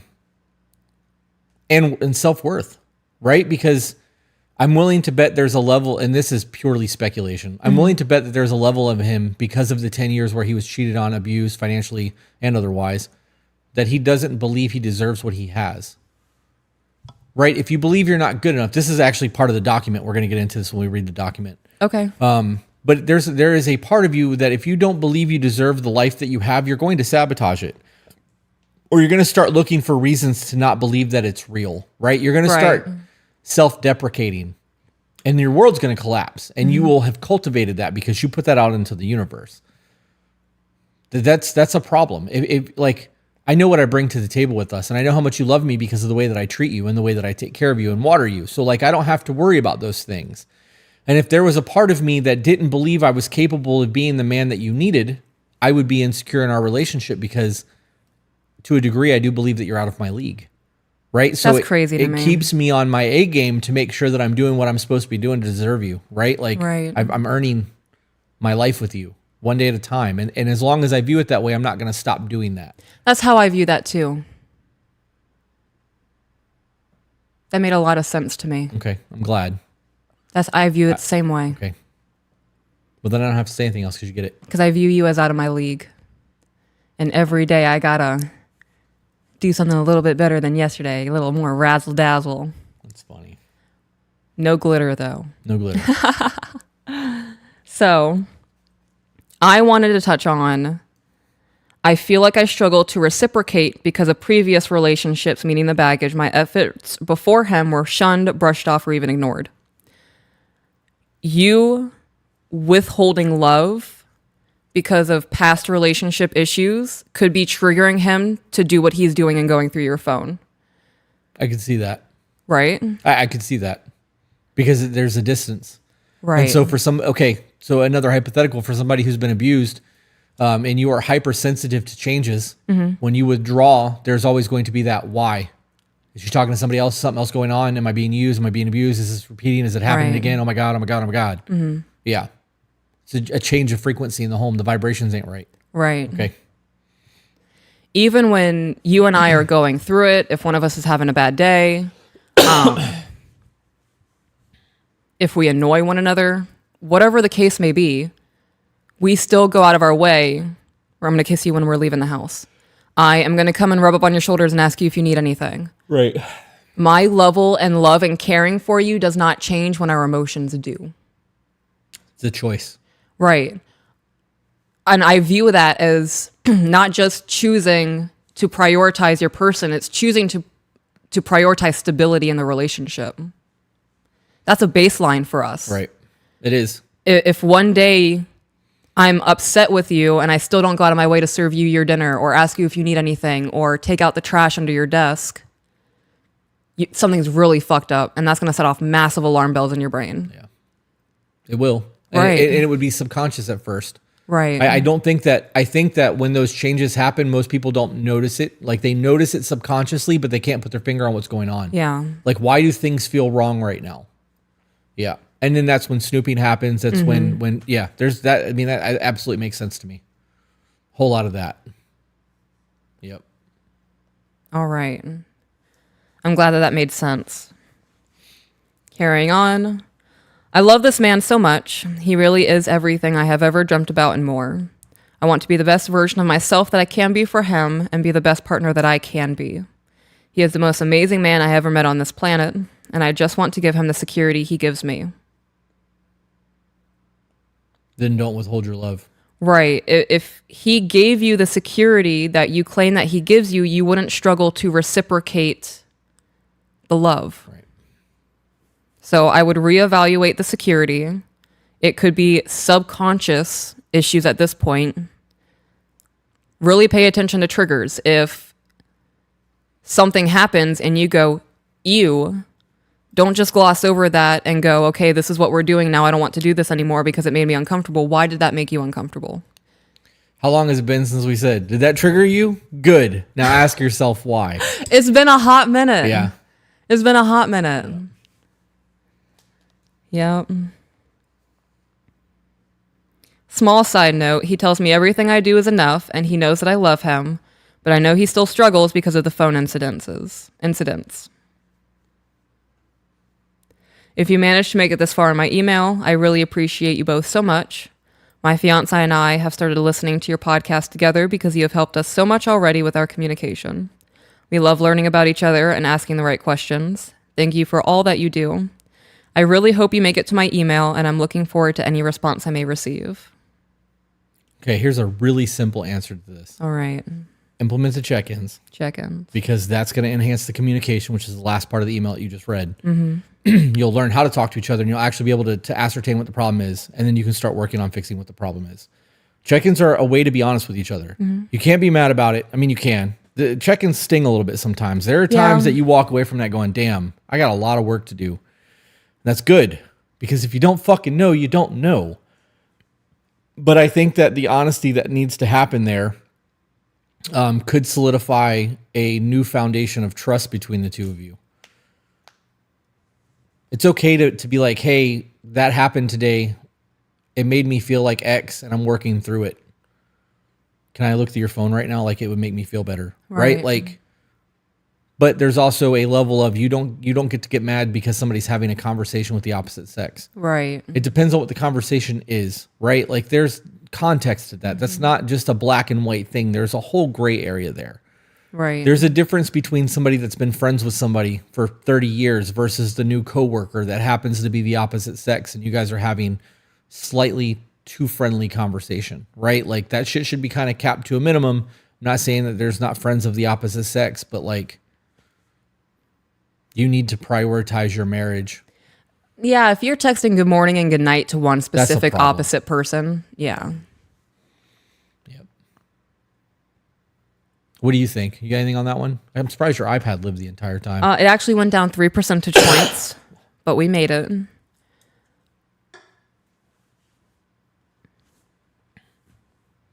He's clearly being triggered by something. I have been that person who would go through the phone in secret to try to find something. Hurt my own feelings a lot in doing that. There is something that is triggering him. I would, if I were him, get to the root of what that is. And then for the emailer, I would figure out why I am still struggling or withholding love. This man craves it. Your exes did not. This man does. So why not? Why not give it to him? Right. I have to scroll up and try to find the super chat that I missed earlier because it was not caught. Okay.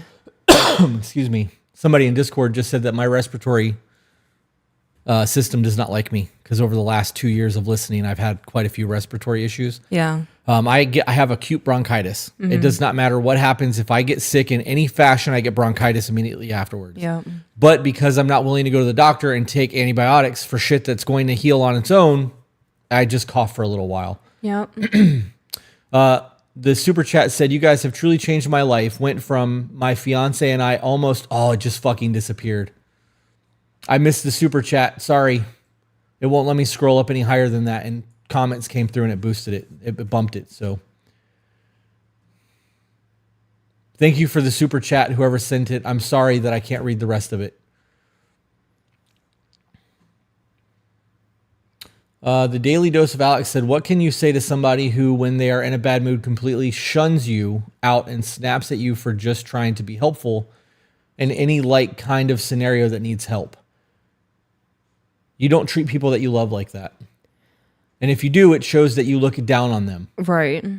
Right? That's it. That makes them superior to you, to give them the right to talk to you like that. I believe that. When you talk to people that way, it's because you feel above them. Okay. Right? Like, to a degree. I agree with the to the degree, because there are times when people are on autopilot. Right. That's different. The autopilot is what makes it to a degree. Right. So if you are imposing the help and it wasn't asked for, you're just adding on to the frustration at that point. Not saying that you deserve to be snapped at. I'm just saying you're adding on to the frustration. If this person is already on autopilot and is going through it and they don't need your help, give them the space, let them work through it. And then when they're no longer in that mindset, have the conversation. Right. You're never going to reach resolution in conflict. Right. It always happens after. The other thing that I want to point out is the way that they talk to themselves. Yeah. Because if they're talking to you the way that they talk to them, that's who they are. Yeah. Right. And that speaks on self-worth, self-deprecating conversations and things of that nature as well. So again, it is to a degree, but it is something that I would watch for, because I do genuinely believe that In anger and in drunkenness, you see people's true colors because that filter gets clogged and shit that shouldn't come through does. So Rachel M said that she sent you a screenshot of the super chat. Oh, Jenna posted them. Dope. Hell yeah. Sent me a screenshot where? I don't get screenshots from people. I might have been in Discord. Okay, so it said that we went from almost separating to getting married a week from this Saturday. Oh, wow. That was the super chat. So fuck yeah, that's gangster. Beautiful. Sam Bird posted a heart that says love it. Are you a power lifter, Sam Bird? Are you that Sam Bird? I think that last name might be spelled different if you are, but I don't think that you're him. It was just worth a shot. It's all good. It happens. I don't know. I hate myself for my temper. If my temper is my true colors, I am a bad man. Well, maybe you are. And if that's the case, then you've got a lot to work on. Mm-hmm. That comes down to emotional regulation, right? Excuse me, which is also part of the document that we're going to read at some point this weekend. The emotional regulation says a lot. When you learn to master you, it changes everything. One of the greatest books that you can, another book that everyone should read at least once is The Art of War. Yeah. If you read The Art of War and think it's only about combat, you've missed the entire point of the book. The Art of War is about mastering self, mastering your opponent because of you mastering yourself, right? Anger is a problem. It talks about that quite a bit. There are so many things in The Art of War that you can apply to life, relationships, business, because it is about self-discipline and mastery. And when you understand that, that book takes on a whole different fucking meaning. And it was written hundreds of years ago, right? So like, there's a lot to that. There's a lot to that. I'm so excited to see you guys. Been following for a while. My partner and I do check-ins for us and the kids. It's dope. We have a kids check-in list that's actually being... Yeah. It's so cool to hear me say what I'm about to say, but we have therapists that actually hand out our check-ins to people. They do, yeah. Yep. And the kids check-ins actually came from the Monster Slayer. Yes. You know, she helped create that and OG status with us. Yeah. So me and the children are now at the point to where we don't have to do a check-in like that anymore. No. Our son came up to me yesterday and he said, I felt kind of bad about this because the last week has been really hard and my temper has been very short. So I am easily irritated. I am easily annoyed. I'm easily frustrated. And I have a lot of open communication with the children. So they know where I am at all the time. If I'm starting to get irritated, children, I'm getting irritated. I need you to tone it down. And yesterday our son came up to me and he was like, Mommy, you've been saying you're annoyed a lot. And I was like, have I? And he was like, yeah. He's like, I feel bad about it. And I was like, no, son, it's not your fault. It's me. That's why I tell you I'm getting annoyed. It's my fault. Sometimes you don't listen and that's very annoying. But if I am having a hard day, like yesterday was a lot. And I was trying to juice and I was trying to get things done and somebody broke glass and now that I'm sweeping the floor for the 4th time today, like it was a lot. And I explained that to him and he was like, being an adult sounds like a lot. And I was like, it is. And he was like, I want to be a kid forever. And I was like, well, you're a kid for now. I love that. And I was like, enjoy it. Yeah, I love that because people always say, I can't wait to grow up. It's the dumbest thing I ever fucking said as a kid. So I got to go back up. Zach said the check-ins are getting revamped next, which is good because I'm pretty sure that we added stuff to that. Okay. I sent him a list of things that I wanted to put on it. Have you ever read Atomic Habits? Yes, that's on our, I believe that's on our recommended reading list. Mm-hmm. The recommended reading list has grown quite a bit. Yeah. And I don't read. When Silo came out on Apple TV Plus, I bought all 3 of the books. Wool, Silo, and Rust. They have been in my Audible for over a year because though I enjoy those kind of books, I get something out of reading self-help books. I get something like the Golden Nuggets make me actually think. Reading a fantasy book or hearing it is a break from reality. Yeah. And I don't always need that. I get a break from reality when I socialize or when we're watching TV on the couch or if I'm scrolling TikTok. That time is gapped, right? So like, unless I'm dedicating time to play video games or Dungeons and Dragons, my free time is usually spent reading audiobooks that are going to give me golden nuggets where we can have conversations or, hey, I just thought about this thing. How do you feel about it? What do you think about it? And that creates an intimate dialogue between the two of us where you and I get to grow together versus apart. You know what I mean? So like that means more to me than reading fantasy novels. So most of the books that you guys are mentioning when it comes to self-help or business improving, I've read a lot. I'm into like the mid 300s now. Yeah. I've slowed way down this year. Even though I'm reading them faster at higher speeds, I'm not reading as many. Yeah. So, yep. Can you scroll up a little bit? Sure. How far up? Until I say stop. We have a Facebook super chat. I don't know how to do that. Can you post it into the super chat or just? I didn't know that we could do that. Stop. Scroll down. Teresa. Okay. How do I handle I saw a response to this and I read the response and I was like, what was the question? So, how do I handle lack of sex, not intimacy for 5 years? Been together 26 years and love him as strong as the beginning. I know it's my current weight working on now, but how do I get over that feeling of you didn't want me fat? Why should I allow it now? I know it will come back because we don't lose the love or intimacy of daily life. If you've been together for 26 years. there could be a hormone thing there. There could be a whole lot of things going on in that. Did he tell you it was your weight, or are you assuming that it's your weight?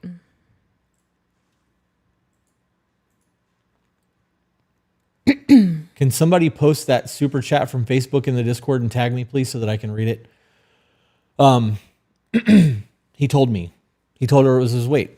So He told me. Okay. So it's okay for women to have preferences on men when it comes to height, Right. right? Or wealth. Yeah. But it's not okay for a man to have a preference on weight.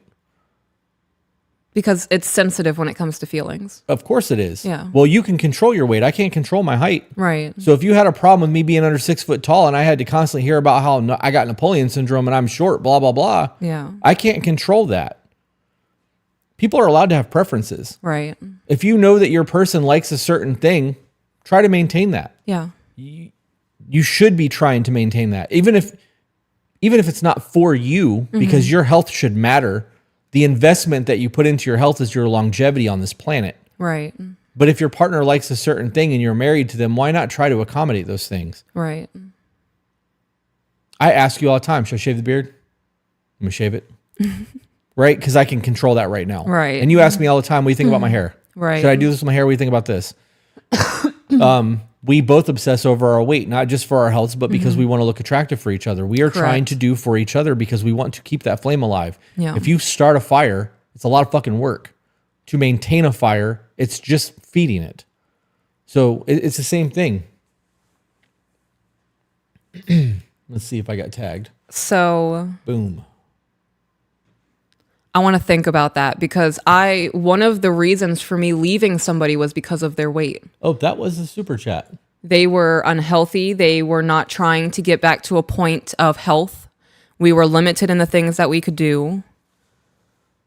There are things in life that I want to do. And if you're unable to do that because of your weight, not meaning my husband, but the person I was with, then this isn't going to work.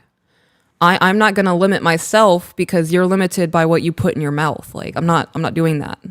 And that sounds really harsh and that sounds really shitty, but that's the truth of the matter.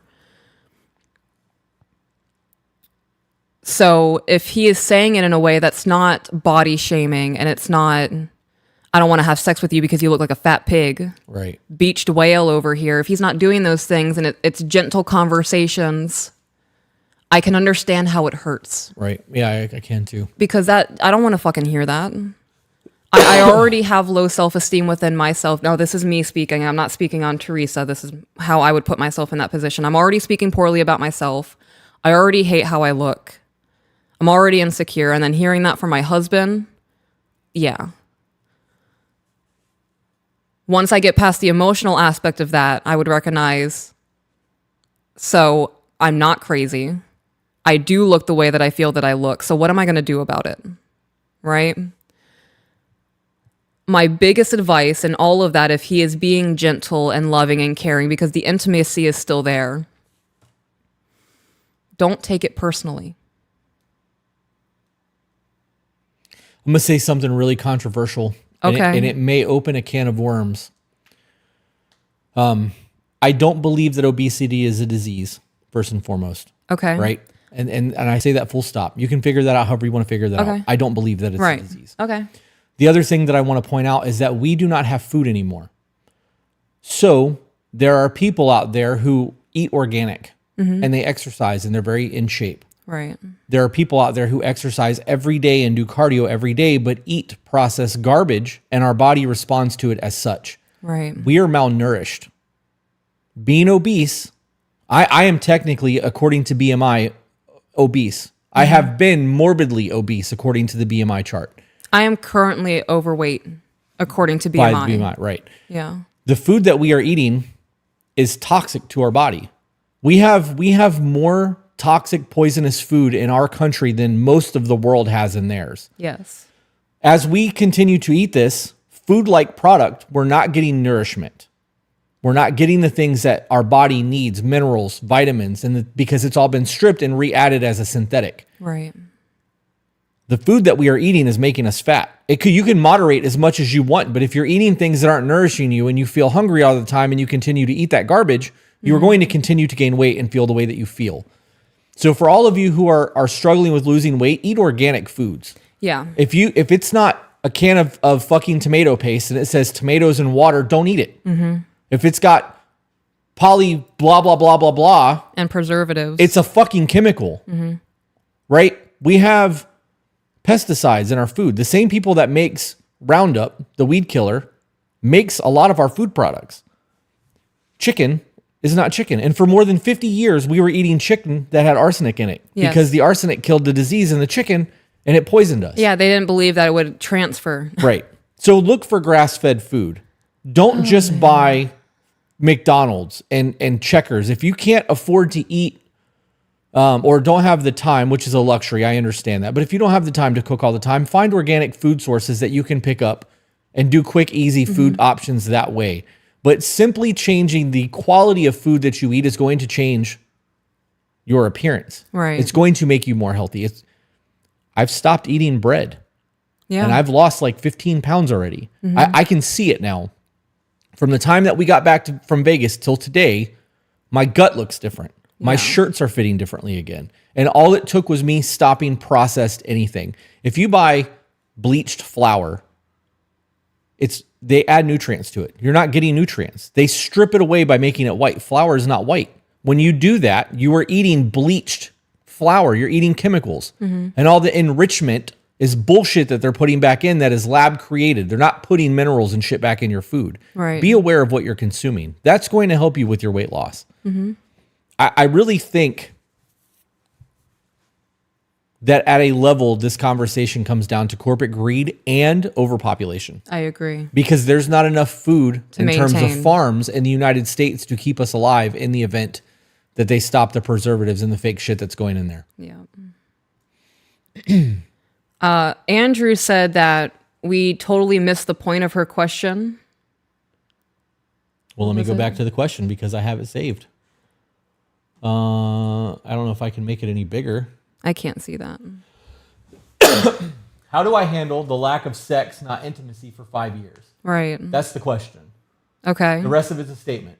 Been together 26 years and love him as strong as the beginning. I know it's my current weight, working on now. Okay.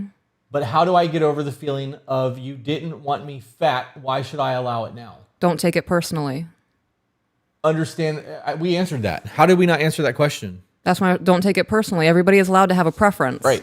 If, now I'm making up numbers, if she was 160 pounds for most of their relationship, and then within the last 5 years, she's 270 pounds, when you get married, there's an expectation within that marriage. And if healthy was one of those things, you haven't been that for the last 5 years. Right.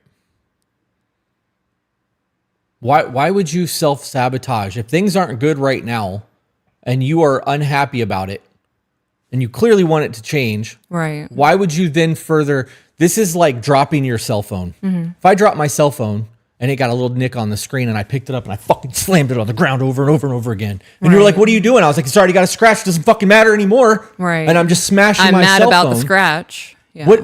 I just destroyed my phone when there was an inconvenience. It was a Right. scratch. I could have lived with that scratch, but now I've destroyed my cell phone. Yeah.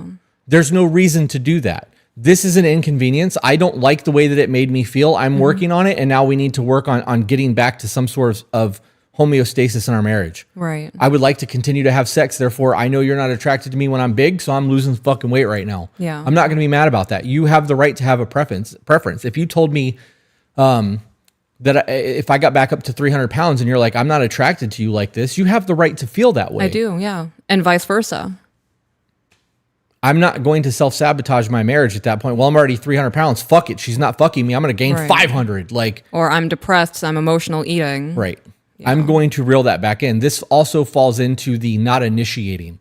Yeah. If you have a relationship where one person is not trying and you go, well, they never try, and you give up, Right. what the fuck? If you want that and you need that to feel satiated, try. And if you have to try all the fucking time, wouldn't it be better to have it than not? I understand that you wouldn't feel desired. Yeah. And that should be a conversation like, hey, I noticed that I'm initiating a lot more. Do you not feel desired anymore? Do you have so low sex drive? Like, have Right. the conversations, but don't quit doing the thing that you need to fill your cup because it's not the way you want it to be every single time. Right. It's also, in my opinion, a very big deal that he is still being affectionate and intimate outside of sex. Right, which means he still loves her. Right. He wants to be here.